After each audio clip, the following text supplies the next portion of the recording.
this blend of crypto and AI is extremely important. And I think if you look at solving of layer ones, no one's gotten it right. I wouldn't be working on it if if I didn't think we got it right. For all these other systems as well, they serve their place. And I think we serve a different use case from a lot of other different blockchains. From the work we've done and the research that we did, we've gone very deep and we have the skills and the research to back it up. Also be passionate about it because I care about those things like financial sovereignty, censorship resistance, privacy, all of these things that enable people to actually create real utility in the world to make crypto look more PvE than sort of PvP, as we've seen when everyone's like dogging on crypto and is like, this is horrible. All you guys do is just ruin each other's stuff. Instead, we need to find a way to bring crypto to the rest of the world. And I think with a system that is designed properly, you can do that. Yeah, I would say like in short order, it's just something that we're super passionate about.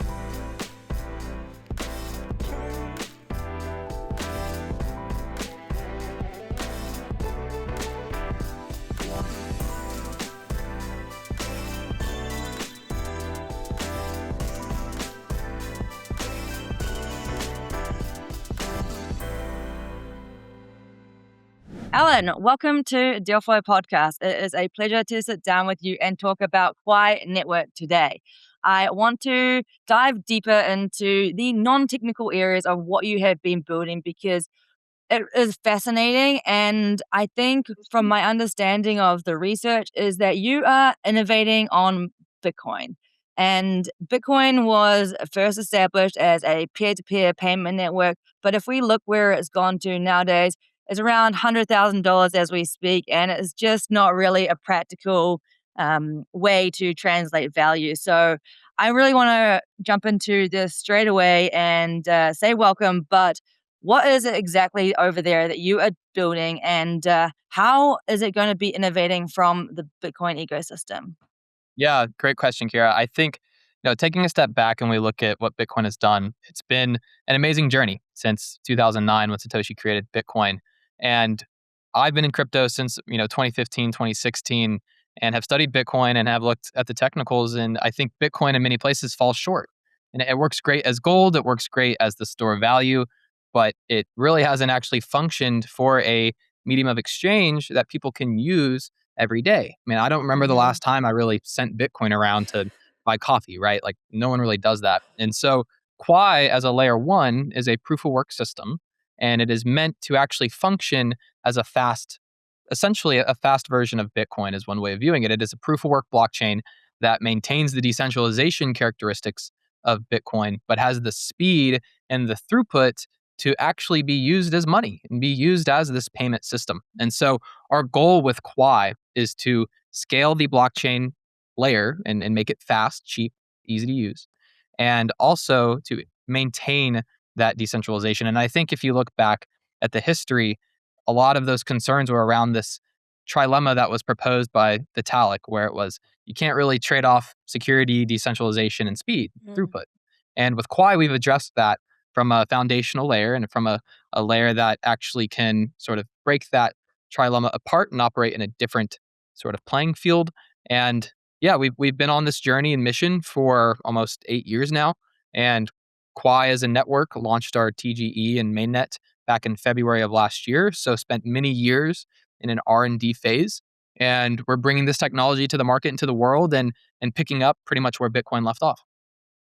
So, would you be able to explain just in a very surface level way, but what actually is blockchain? So, people might have heard of Bitcoin and they kind of associate it as a cryptocurrency or fake money that's highly volatile and goes up and down and crashes and burns. And sometimes the taxi driver talks about it.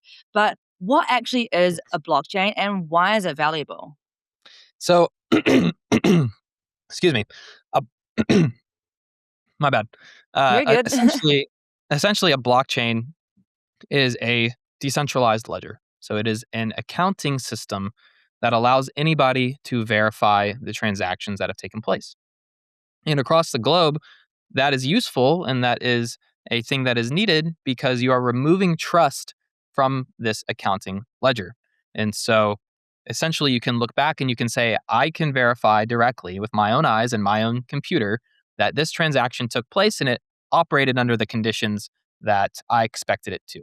And so Bitcoin, as its core innovation, really was to remove trust from money. We no longer have to trust the Federal Reserve or the US government or whatever's happening in terms of printing money, we can say Bitcoin operates on these rules. There will be a certain amount of Bitcoin emitted every day, every year for the next 10, 15, 20, 30 years. Bitcoin actually has mining emissions until 2140 that is set in the protocol. And so everyone can agree on the monetary policy. And so the sort of economic sense and the accounting sense that more people might be familiar with is the triple entry accounting. And so going from single entry to double entry to triple entry accounting, just from a way in which that ledger can be verified. And so that is essentially what a blockchain does. It says anybody can verify this ledger, anybody can validate this ledger, and you can participate in it and record transactions on it in a way that no one can stop you from doing. And so Bitcoin has grown and evolved, and many people have joined the system. They've bought in on this idea of what Bitcoin can do. And the utility and promise of Bitcoin is that it is essentially a separate form of money. And I think that's how crypto should be viewed, and especially the ones that are actually creating that mission and vision of creating a separate form of money is what blockchain is meant to solve. That is put very simplistically. I like it because you're saying there's a finite amount and it's removing trust, which is questionable sometimes in different countries or jurisdictions and authorities, and it's actually bringing the trust back to the person where they have their money and they know where it's going from me to you, and I don't need to send it out to an outside source to verify something. I know I have it. I can send it directly to you. So I want to bring it back around to something that you've previously said online, and you said that the current banking system is just fake money. So how does blockchain solve this? Yeah. So again, I think it goes back to when you look at how the monetary system has evolved to where it is today.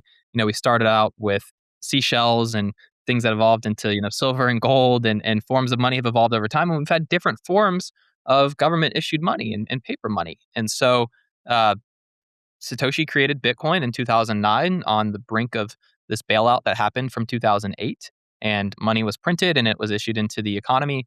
And if you look at the timing and the really kind of uh, period in which Bitcoin was created, it was created out of necessity. And so the necessity to have different forms of money that almost act as a check and balance to fiat printing and inflation and the things that are manipulated and controlled by humans. And so the idea that money is fake in some form or fashion really goes back to those principles and beliefs where it's like you have to have certain trust in certain systems, and money is a trust system.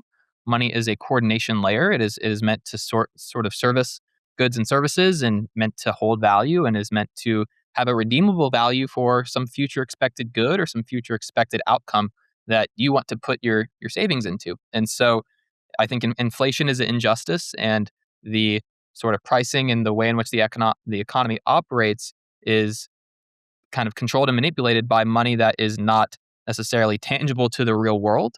And ever since going off really the gold standard, we've been in this world in which fiat has detached from physical reality. And Bitcoin is one of the first few steps to actually tie that back into reality if we were to have a monetary system that we can agree upon. I mean, even if you just look at the times today, I mean, gold is, soaring, so is silver, all these other commodity assets that have real physical value are performing very well.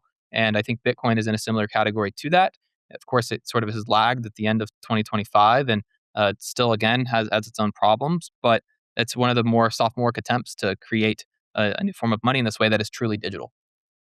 So Bitcoin was the first attempt to create this new money system, right? And then Ethereum and other blockchains have evolved from this.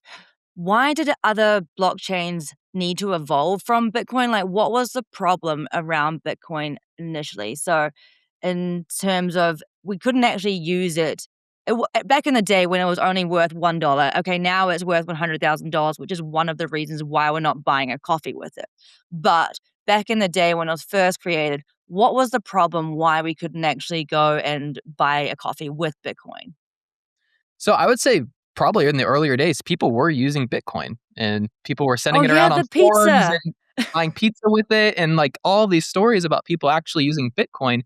And I think some of that mission has been co-opted some. And of course, there are people that use Bitcoin today, but not to the scale in which was originally projected whenever it was sort of created. And I think the people that were around Bitcoin at that time were aware of some of those limitations, and they had to go and experiment because one of the key things about blockchain is that it is very difficult to change. It's like swapping out an engine mid-flight for an airplane once you launch one. And so having all of that coordination once you do this sort of launch for a ledger makes it difficult. And so Bitcoin itself has really ossified and has maintained a lot of those properties and is something that is really difficult to change even in today's day and age.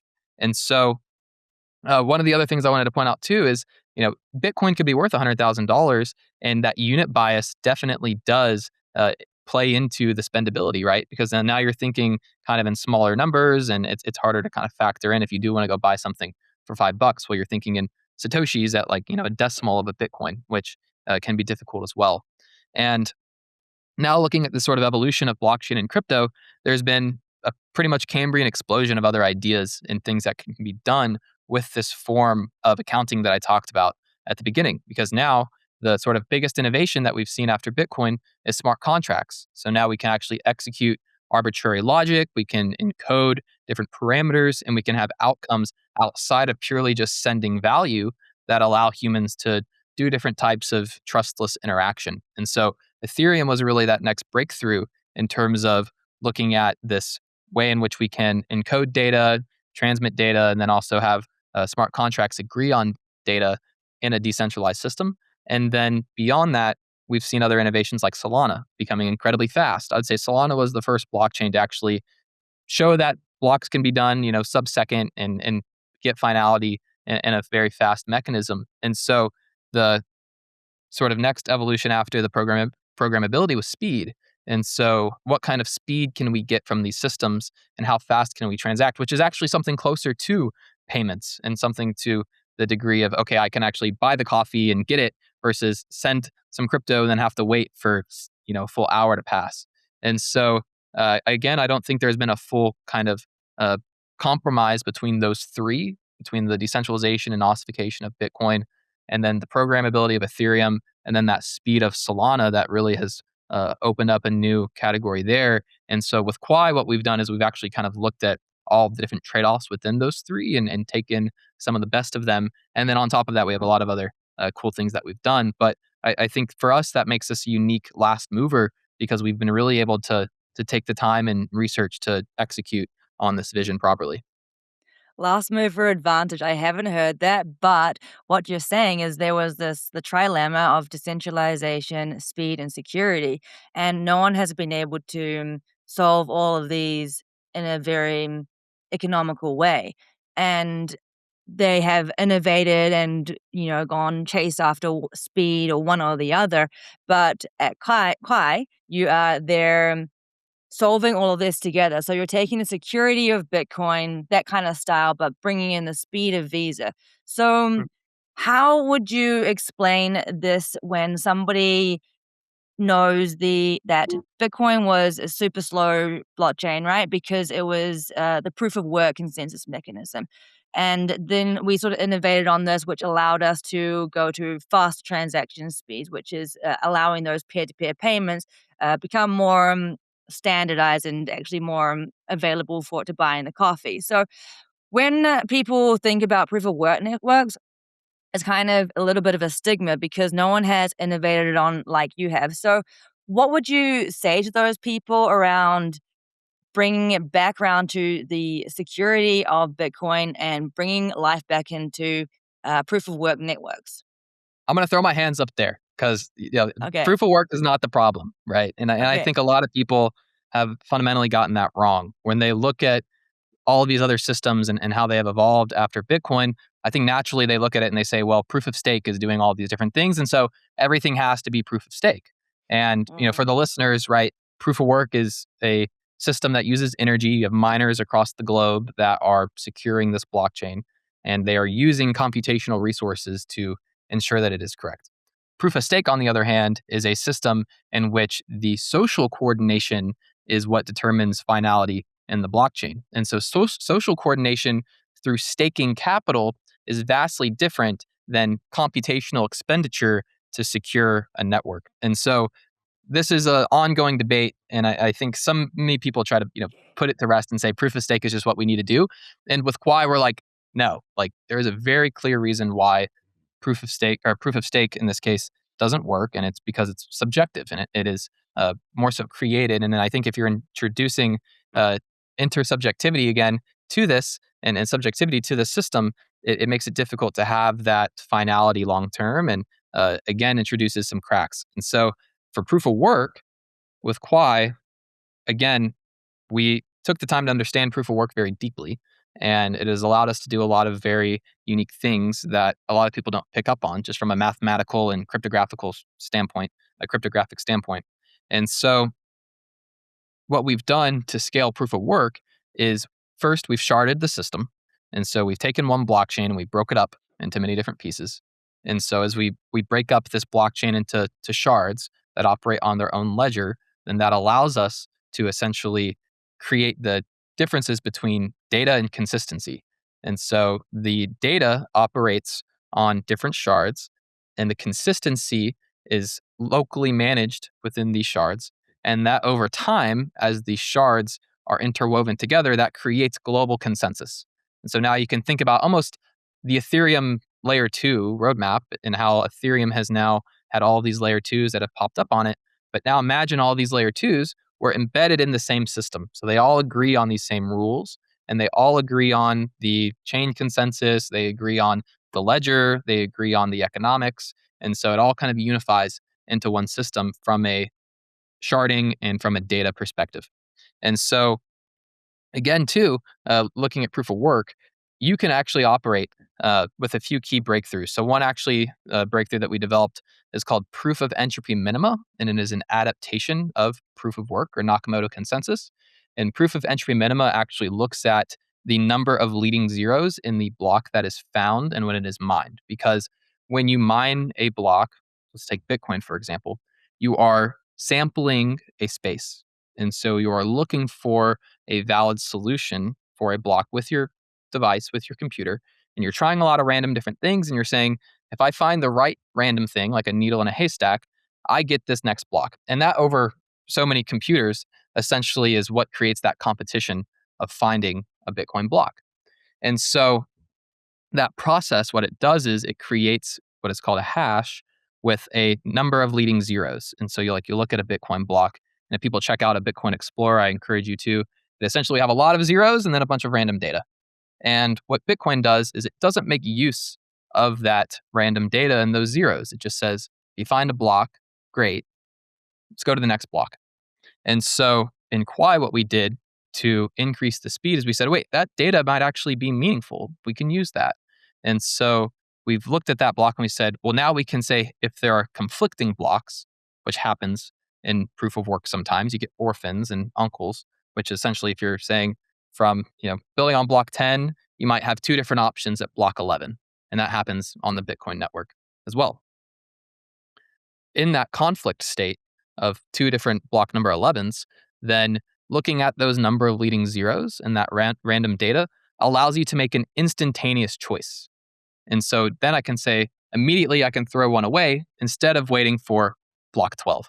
And so that allowed us to increase the throughput of the system significantly because now we're looking at it more so from a physical barrier and a network latency and bandwidth barrier versus saying, okay, there's some misses in efficiency in terms of the actual consensus. And I've also understood that it's infinitely scalable. So if we think about the traditional Bitcoin blockchain, it's just maybe transactions and blocks are going through very slow and very lethargic, one way, narrow country road lane. Whereas with what you're building there is more dynamic. And I understand that it can expand as the demand increases. And is that do you want to go a little bit into how it's able to do this? So it's technically infinitely scalable. I don't like to use the term infinite in this context Okay.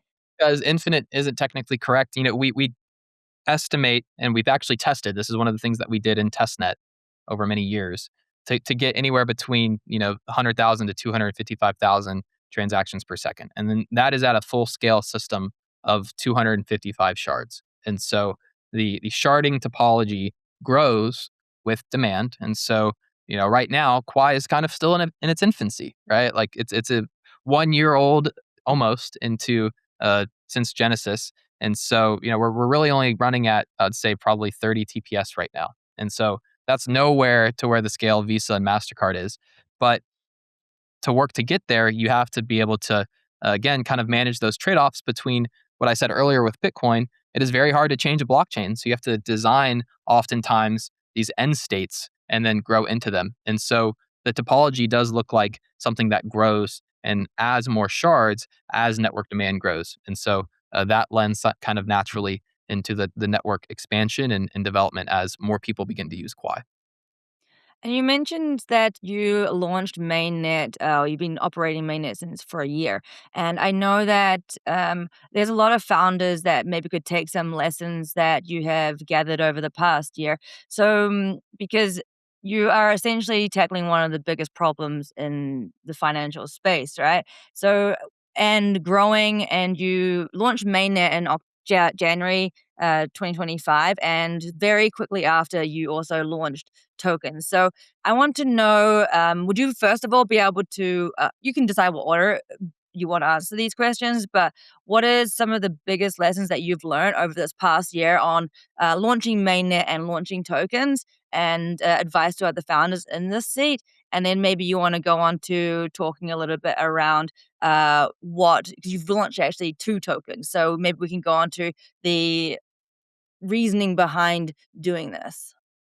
Yeah. So the first question, around entrepreneurs and people building the space and tokens is crypto is incredibly difficult to work in, right? It's a very, very cutthroat industry, and I think that over the past few years, we've seen a lot of people leave, and we've seen a lot of people pivot to AI, and we've seen other people that haven't been able to successfully run an experiment or a system that has longevity and staying power.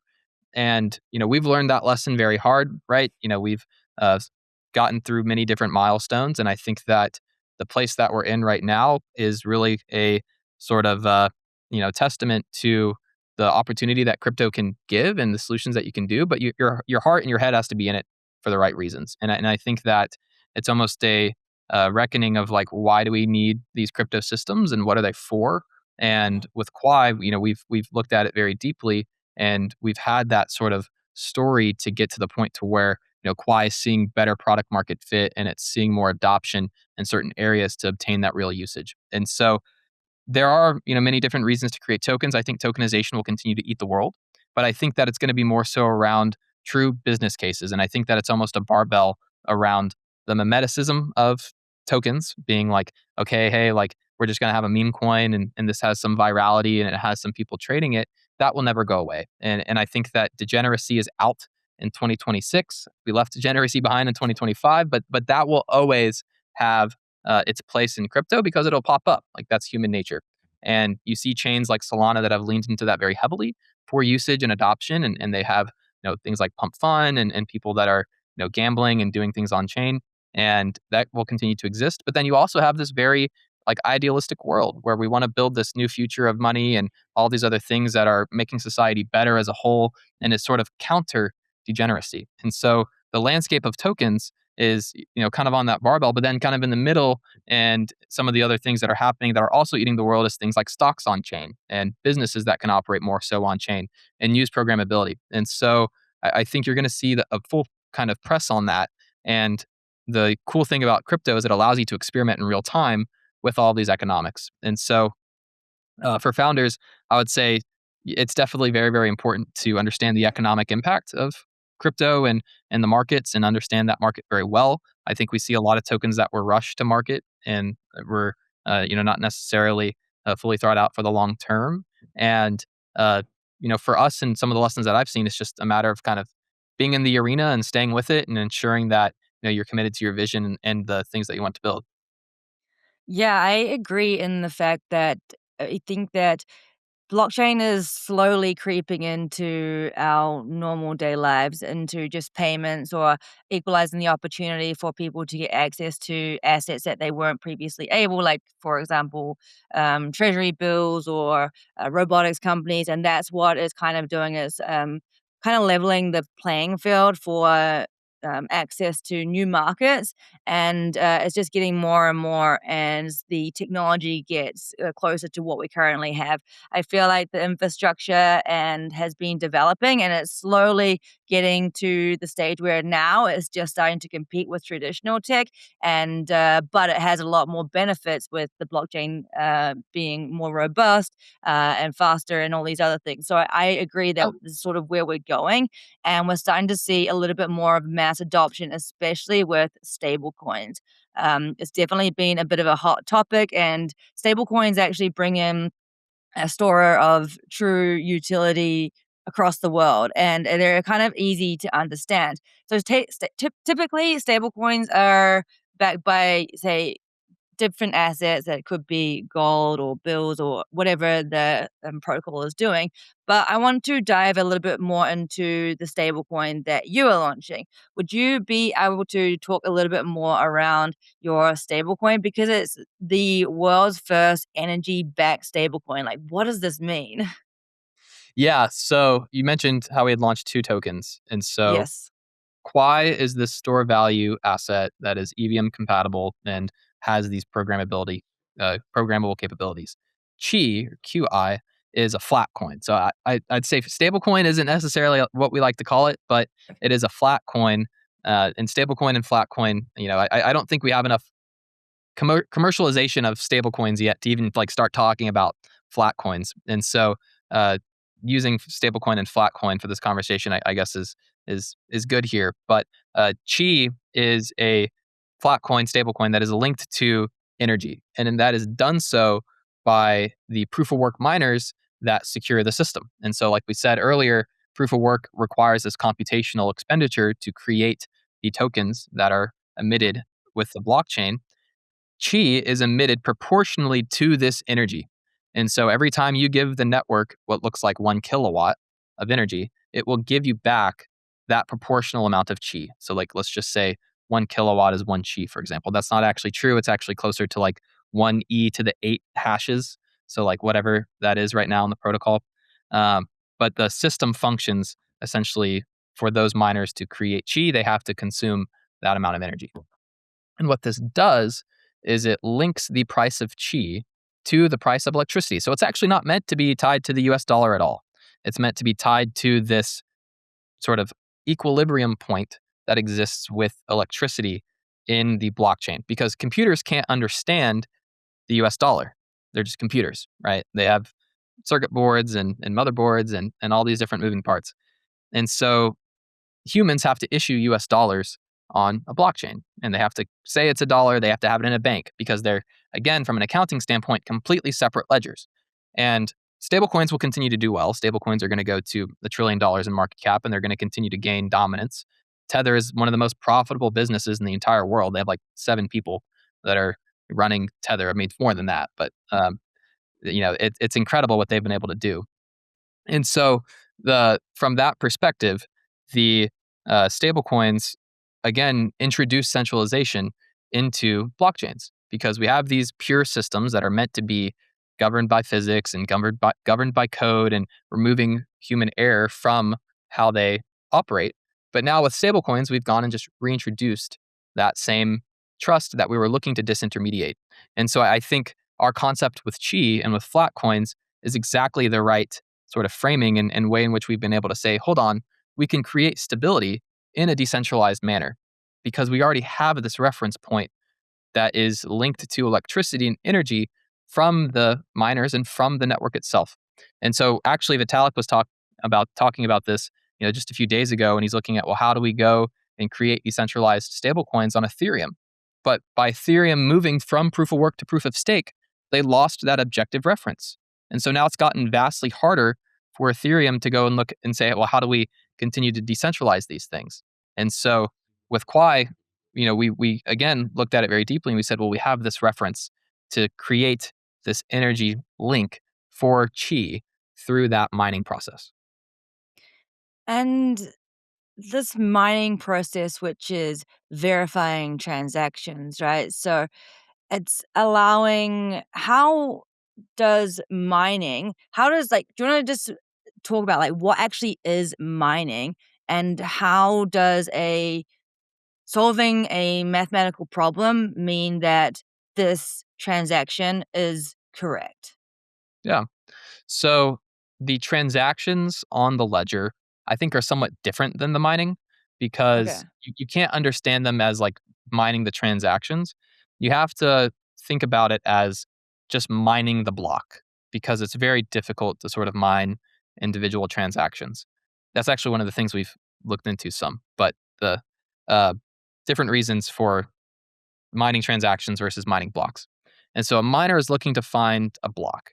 And when they do that, this mathematical computation really is like finding a needle in a haystack. You're looking around and you're trying to find an answer that says, I've essentially found this number of leading zeros. I've met this threshold. And when you do that over 2 to the 32 sort of search space, that is very difficult for people to do. And so in a proof of work system, all of these computers that are trying to find computationally correct and computationally sufficient hashes almost create a clock, which is what a blockchain is and what a ledger is. It's a clock that ticks and it ticks and it ticks, and miners find these solutions, creating the next block and moving on and agreeing. And so as this clock ticks, almost then that is that sort of solution that is happening globally by these miners, and it's a random process because all of the hashing and the sort of searching that miners are doing is done at random, and because no one knows the answer, it's computationally impossible to reverse a hash function in that way just because it's so difficult. And so that would be kind of like the short answer is it's a random process that everyone is trying to do at the same time to find the next solution. And let's just go a little bit more into I want to know how have you gotten to this stage where you know so much about blockchain, you know so much about how the fundamentals work. You managed to see the flaws and innovate on these flaws. And you've been researching blockchain since 2018. So I want to go a little bit back into your own personal story. Like, why are you the person to be the co-founder of this new innovative financial system? Yeah, great question. I was in high school really when I first found Bitcoin. I was a programmer since I was very little. And so was always interested in computers, whether that was like modding my Xbox to like get hacks with Modern Warfare 2 or, doing that on Minecraft. That was always something that was interesting to me. And crypto was a natural fit. And I think, as a kid, like looking at all of that and seeing what crypto can accomplish, I wasn't someone that was like in Bitcoin at 2012. I was like literally in middle school. So like, you know, that maybe not great for me, but even like in college, going through and discovering Bitcoin, uh, and looking at it, I started Texas Blockchain, which was the undergraduate club at UT Austin, and so a lot of the origins that we've kind of worked on with Quai came out of UT Austin. So we have a great group that originally was sort of invented by someone who was doing postdoc research with professors at UT Austin, and so we had a research group there for some of the undergrads and professors and the other colleagues that were around to really research a lot of these ideas. And I think when you think of Texas too, like Quai fits well. It's one of the more energy powerhouses of the world, and all of the things that we've seen out of Texas, I think makes it a natural fit for why we were also just super interested in proof of work. There's a big Bitcoin influence here, and we sort of went deep in terms of understanding Bitcoin, understanding crypto, and I think that a lot of the world has sort of moved away from Bitcoin in a way in terms of experimentation, but instead we decided to lean in and fix some more of those problems. And so I think we're on a different trajectory than a lot of other projects and people, and it requires a more serious look. And so, from my experience, I also spent some time at Apple as a software engineer. So I was there working on supply chain work, and ultimately was like, hey, this is a almost like a calling where it's like we have to address this problem, and the problem is so unique, and I think that we have the proper context to solve it in a way that is actually, you know, usable and makes sense for people, and to get enough buy-in on the system to where we can grow it in a meaningful way. And we're seeing a lot more of that traction, and we're seeing that play out sort of in real time now. So was it a you were already using existing blockchains and you came to the point where you're saying this is not I can innovate on this, it can be better. Like I want to know why specifically did you want to build a brand new L1? There's so many out there and you're like that was the calling of like not to build an L2 on Ethereum. You're like, okay, we got to go fix this at the fundamental level and proof of work is the best way to do that. Like what was the fire that was lit beneath you that you wanted to go all in on? Like, leaving jobs and high-paying like Apple researchers and everything like that. Like, why are you like fully committed to this? It's the most important problem of our time right now. I mean, maybe outside of AI and the singularity and this pursuit of AGI. I think this blend of crypto and AI is extremely important. And I think if you look at that sort of solving of layer ones, no one's gotten it right. And I wouldn't be working on it if like if I didn't think we got it right. And uh, for all these other systems as well, they serve their place. And I think we serve a different use case from a lot of other different blockchains. And I think that from the work we've done and the research that we did, we've gone very deep and we have the skills and the research to back it up. And so uh, to spend that time and also be passionate about it, because I care about those things like financial sovereignty, censorship resistance, privacy, all of these things that enable people to actually create real utility in the world to make crypto look more PvE than sort of PvP, as we've seen when everyone's like, you know, dogging on crypto and is like, this is horrible. All you guys do is just ruin each other's stuff. But instead, we need to find a way to bring crypto to the rest of the world. And I think with a system that is designed properly, you can do that. And so, uh, yeah, I would say like in short order, it's just something that we're super passionate about. And so, did you co-found this with some people that you were studying with at the University of Texas, or how did the founding story come about? I always love understanding around how you initiated this um, I guess, collaboration between your co-founders because finding the perfect co-founder is a bit of a make or break in a lot of projects because you need to be aligned on the vision, you need to be aligned where it's going, you need to be fully committed, not just for a 1 year project. It's a, like you said, it's a lifetime. It's a problem that you are fully committed to. So how did you make know that when you met your co-founders that you were so aligned that it was a no-brainer to go in all in on this together? Yeah, I mean, we have a good founding group. I think there's about 5 of us that are all, from the original days of working on this and drawing on whiteboards like this and like going insane and like trying to figure it out before we had Claude Code and before we had ChatGPT, right? Like we were like going through the process and arguing and thinking about it from a higher level of like what we can actually do to have this breakthrough. And years of that, even before launching mainnet, like you have to keep in mind, Quai was in a testnet phase for 3 years. And so Wow. it was a very long process of debating these ideas and trying to get it right before we took it to, the launch and having it rolled out. And so the co-founders are all great. We have Dr. K, who's, if I'm technical on this call, he's like the next step in terms of like what he can actually like explain. So definitely encourage people to go watch some of his like YouTube videos and tutorials and explainers. He goes super deep on all of this. And then same with some of the other people that are on the team from those days. A bunch of talented people. Professor Shriram Vishwanath is someone as well who's one of our close advisors and professors who's been involved with all the research and work that we do. He's actually at Georgia Tech now, so went from UT to Georgia Tech, and he's working on a lot of cool things, kind of on the frontier of all things crypto into AI. So he's definitely a great resource as well. And then, yeah, just a ton of other smart people in the community. One of our advisors is Stephen Wolfram, who's one of like the best physicists of our time, and he does Wolfram Mathematica, Wolfram Alpha. So if anyone's ever used like the super technical calculator that like explains all the scientific notation, that's Stephen Wolfram. And they do a ton of other research in terms of blockchain and also AI. And then, yeah, I could pretty much go on and on and on about the people that support us. But I think, you know, again, all that support has kind of gotten to the point where we all agree where it's like, all right, we've made the right trade offs. Let's have the system grow and gain adoption. You just mentioned you've got a lot of people that support you, and that's so that you were in testnet phase for 3 years, and it's coming up in a year now, almost to the day. Happy anniversary, nearly, that you have been on mainnet. So, how have you managed to bootstrap your ecosystem, and have you got people building on you now? And what does it look like now? Like, where are you guys currently at?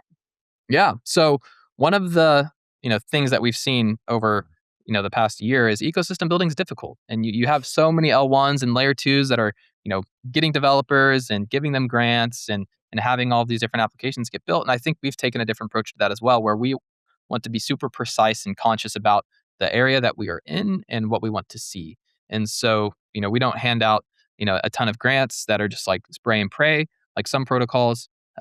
We are very targeted in terms of like the things that we want to see and build. And so we've launched a lot of great applications. We've had a lot of people build on the chain directly. We have a lot of that simple infrastructure that is supported, things like some DeFi primitives.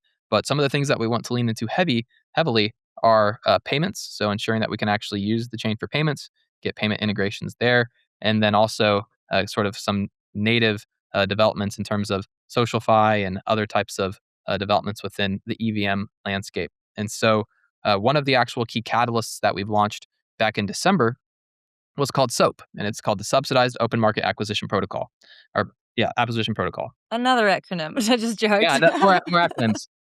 So SOAP is essentially a mechanism that we added to the chain that enables Quai to merge mine with other blockchains. And so this is something that essentially is jet fuel to Quai because it brings back revenue to the protocol. And so with those same miners, we've essentially subsidized the operation for Quai because now the security, the tokens that we were paying miners before that are traditionally sold on the market, because a lot of miners don't have, skin in the game to make sure Quai succeeds long term, we've sort of flipped that on its head.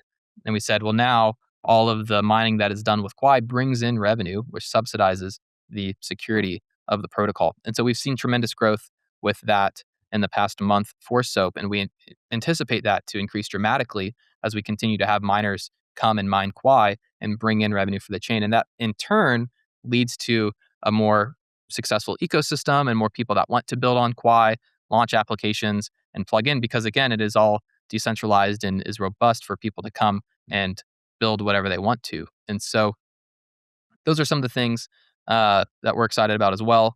We have different dashboards and things that people have built. We pretty much have a full Discord of like vibe coders, like just building different things. And so I spend a ton of time in there and help people get set up on that. And it's been fun to see the journey of people coming to build on Quai. So, is your target audience miners or divs? I don't think it's retail yet. Where are you, or are you just bootstrapping and people? I think the deflationary economy that you guys are building with this buyback system and allowing miners to, uh, is it like so? If, for example, if I'm a miner and maybe I was mining Ethereum, but I can plug into the Quai network and the I don't actually have to like the rewards that I'm earning from mining, they go into your network. How does that kind of work? If I was a miner in any network, how would I what is the why would I come over? Or like, do you understand what I'm trying to get to with that?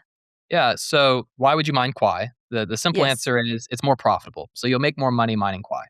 And the reason for that is because the essential right now it's more profitable. It may not always be more profitable, but with this new upgrade, we've actually sort of been enabling miners to get paid more. So we've actually increased the emissions, which is counterintuitive more often than not in proof of work systems. And then we've said we want this hash rate and the security to move over because now it brings in revenue. And so now, as you're mining Quai directly, you're essentially putting your computational resource to mining Quai. You now essentially have this system that looks like maybe like a BOGO, right? Like a buy one, get one free, where it's like, okay, I'm mining Quai. And then on the back end, I'm also getting some other tokens that are used to buy back the Quai on the other side. And so it creates this, at worst case, really net neutral system that makes it more sustainable for Quai as a network long term.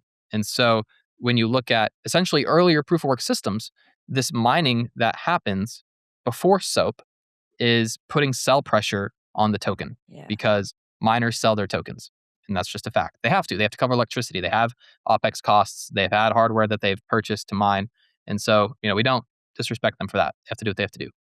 But this creates the need for other people to come on from the market side and they say, okay, I believe in all this crazy stuff you guys are doing. Like, I want Quai. Like, and until SOAP, that's always kind of difficult to get the point across.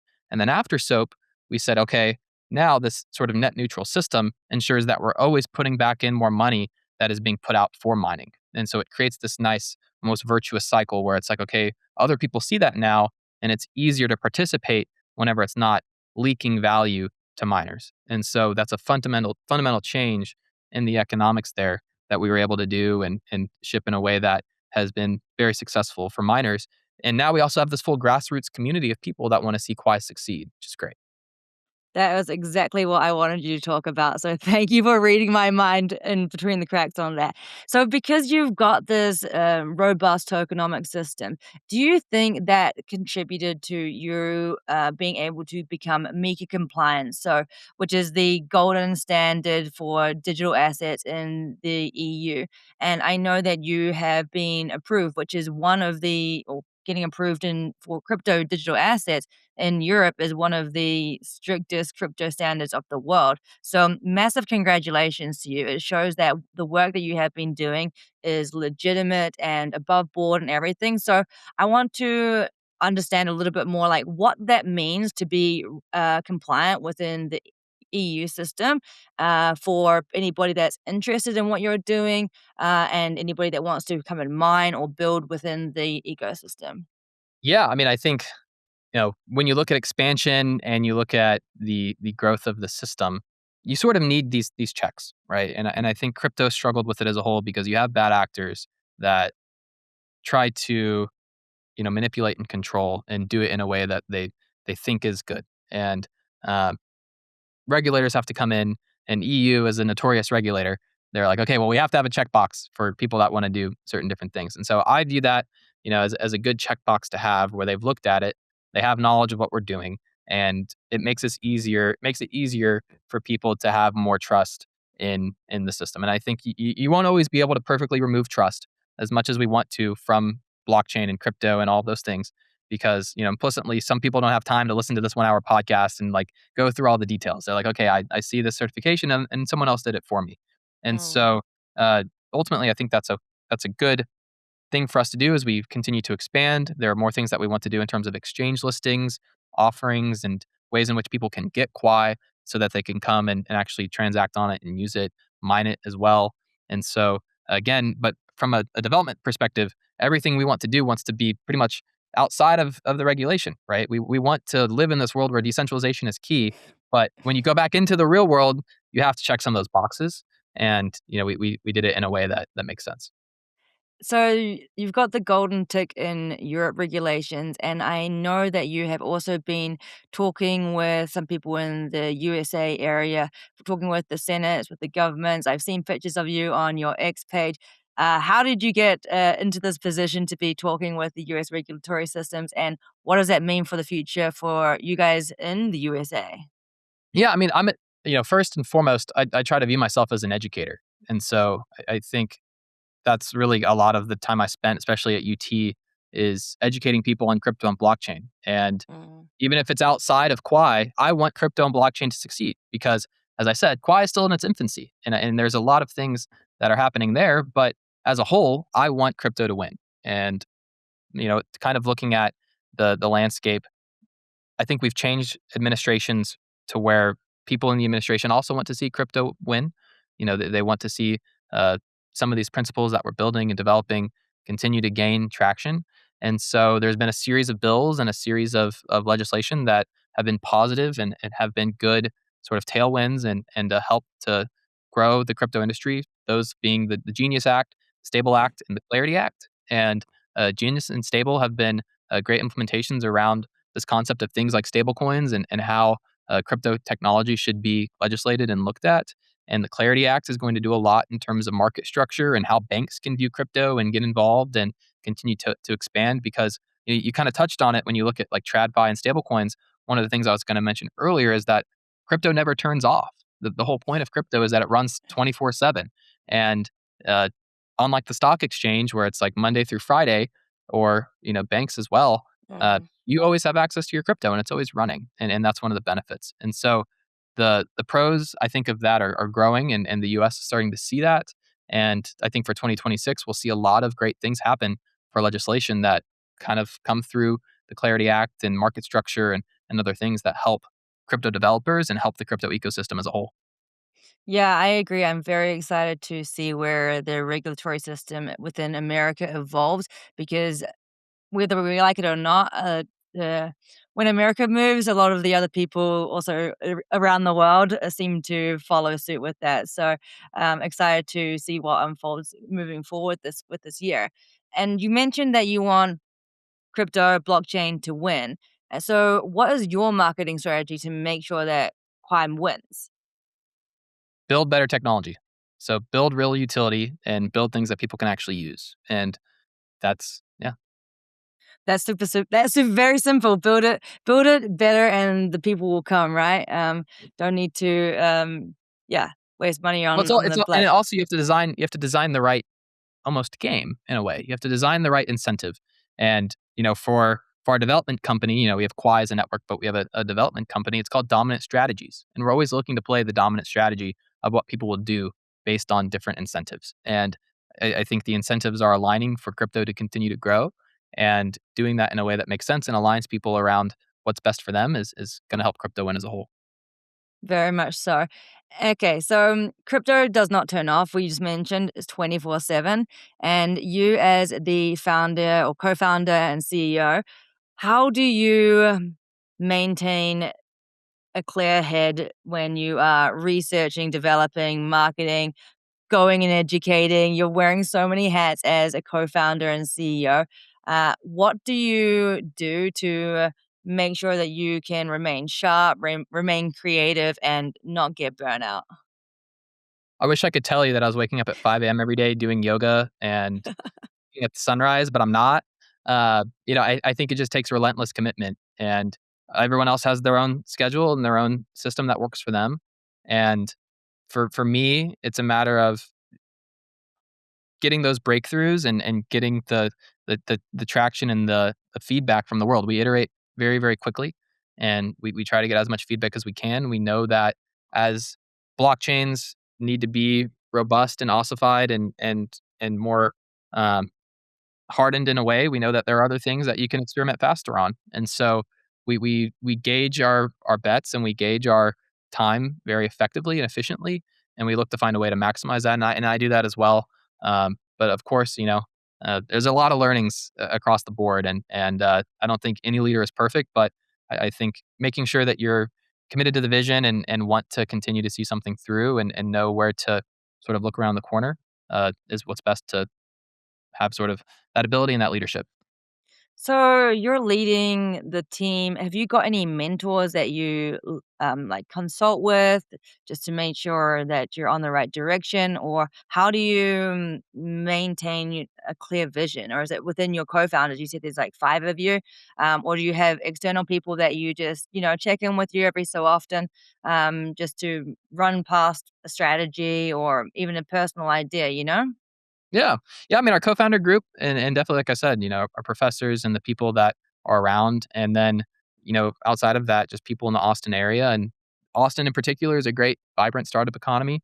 And, maybe the Silicon Hills to the Silicon Valley. And so the uh, network here is super great. And I think that that's increasingly becoming more digital as well. And so there's more options for people and founders to find those types of mentors. And even within the Quai community, like I said, we have all these different sort of channels and ways in which people can interact with each other and sort of rely on each other for learning and knowledge that is really cool to see. And so, um, yeah, there's just it's about finding, I guess, the right people and then building that sort of relationship and rapport over time. And so Austin, is Austin evolving to become a little bit of a tech hub? Because I listen to Joe Rogan sometimes, and I think he's down in the Austin area and always talking about it as a new innovative area. And he's an example of somebody that changed his environment for to seek different opportunities.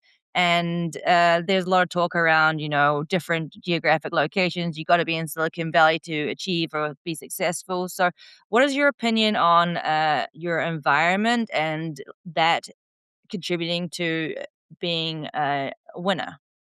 Yeah, I mean, I think, this is definitely the place where a lot is going to be happening. And when you look at the story of Austin, it's always been a tech city. Like even going back to the 80s, I talked about how I was at Apple. Apple's been in Austin since the 80s. And so it's just one of those places where you look at it and you're like, it's almost more of like a deep tech place than like in your face tech, because there's a lot of things happening that kind of make their way around, and it's kind of more underground in terms of what people are working on. And so there are different sort of things that have popped up. NVIDIA's here, Intel, Dell, and a lot of other great computer companies. And I think a lot of that has to do with the university, with the uh, talent that is here, and then with the sort of other blend of companies that are all sort of in that area of computing and that kind of future of what all of that comes with it. And so, uh, yeah, I mean, I'm big keep Austin weird still because it's got this kind of like hippie aura that I think it's losing its charm for. But uh, you know, being here and being around everyone in the space is great. So where to next for you guys? You personally, and also with Key Network. Where are you guys going for 2026? What's the big goal? Yeah, I mean, for me, looking at continuing to ship, and I think we again have a lot of things on the horizon that we want to get over the line. We have more listings that we're working on. We are on the Kraken roadmap, so getting that kind of first tier one listing and growing there with that compliance that you talked about, so that we have full global coverage for people to be able to easily participate in what we're doing would be great. And then continuing to kind of experiment on the frontier of bringing Chi into the market and bringing Quai as a network into more hands and having people actually use it because again we want to fulfill some of that vision and mission of actually using crypto for payments and doing it in a way that remains trustless, trust minimized, decentralized, censorship resistant, private, all of those great things. And so there's a lot of work that goes into that. And I won't say there's any like key deadlines or key things where it's like, hey, this is coming, but there's a ton of stuff happening behind the scenes that we're excited about. And you'll probably be seeing more news as we continue to roll out for the year. So, any advice to founders out there that are talking to exchanges looking for listings? It's a bit of a struggle sometimes. And so, you've obviously been successful in getting multiple listings already, and that's one of the goals moving forward. What would you tell other founders who are looking to get their tokens listed? The listing isn't the product. The listing isn't where your journey starts. It's where your journey ends, or it wasn't where your journey ends. It's where your journey starts. And so, Yeah. if you're spending most of your time on a listing, your head's in the wrong place. That I very much agree. So I always tell founders that the real work begins after you launch your token. That's when you can really see the true value and the utility behind your token. And we see it on the charts as well. So, with all that being said, I want to go full circle back to the younger version of yourself. You mentioned that you were in middle school when Bitcoin was first born, I guess we could say, and have been in the whole entire Bitcoin and blockchain ecosystem for a very long time. But if you could cast your mind back to when you were 17 years old, or maybe even younger, because it sounds like you've been in tech for since you can nearly walk, probably. But what would be a message that you would send to yourself? Stop buying beer and go buy Bitcoin instead would probably be the answer. Uh, and then yeah, I think outside of that, um, like I said, degeneracy's out. So you know, build real things and real utility and help as many people as you can. Yeah, I love that. Thank you so much. And where can anybody find you and get connected, whether they're a dev, a miner, want to just follow along what's going on? What's the best way to stay in touch? Yeah. So me, my Twitter handle is OXAllenK, 0xAllenK on X.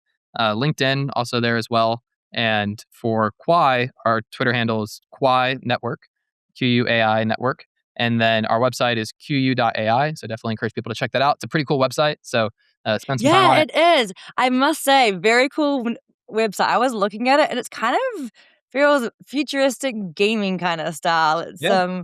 It's very cool. I've never seen a website quite like that, so I can second Alan on that. Go check it out. Something entirely different, and I love it. It makes you want to stay and explore more and more because it's kind of a little bit gamified and interactive. Very well That done was on done that. pre Gemini Claude Code. That was done in 2022. So like that had the real, precision.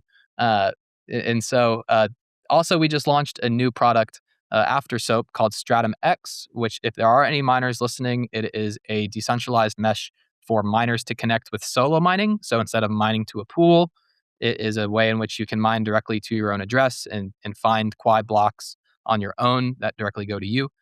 So that's kind of one of those things that we've rolled out for miners that we're seeing a lot of growth on as well. So if there are any miners, definitely give that a shot. And then yeah, I would encourage people to join the Quad Discord, follow us on X, and just stay up to date with updates because there's a lot on the way. Definitely so much on the way, and you are very active on X. So thank you so much for joining me today, sharing your alpha, sharing your lessons, and ultimately educating people around what you're doing there. I've learned a lot today, and thank you. Keep pushing, keep cooking, and we'll get you back on again later on. Fantastic. Thank you for the time. We'll chat soon.